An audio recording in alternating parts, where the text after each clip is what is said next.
Each year, farmers in the USA rent bees to pollinate their crops.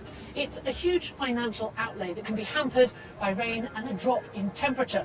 However, one tech startup here in New York thinks that it's come up with a solution to give the bees a helping hand. So, Adam, what are farmers struggling with right now? So right now, there's a big crisis in agriculture where bee pollination is becoming more and more expensive and less available. The bees aren't flying at nighttime and not flying in the cold.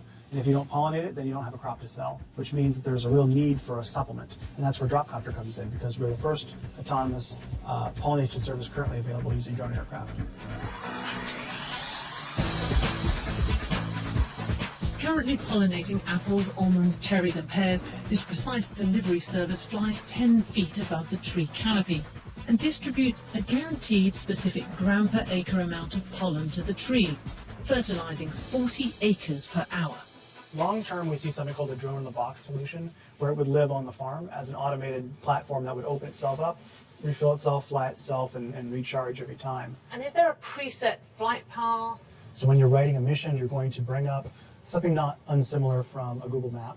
And what this does is automatically plan the pathway and altitude for the drone at the optimal speed and optimal height above the tree to get the pollen exactly where you want it. With drones increasingly becoming a fixture of the farming landscape, this high-tech solution promises to increase yields by 25 to 50% and has the potential to revolutionize food production in the future. So a farmer can reach for us when there is an emergency, when he has less available bees, or when he simply wants to have more control.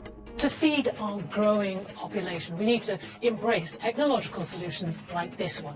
Solutions that don't replace nature but work alongside it, improving our farming practices and providing us with a more sustainable future.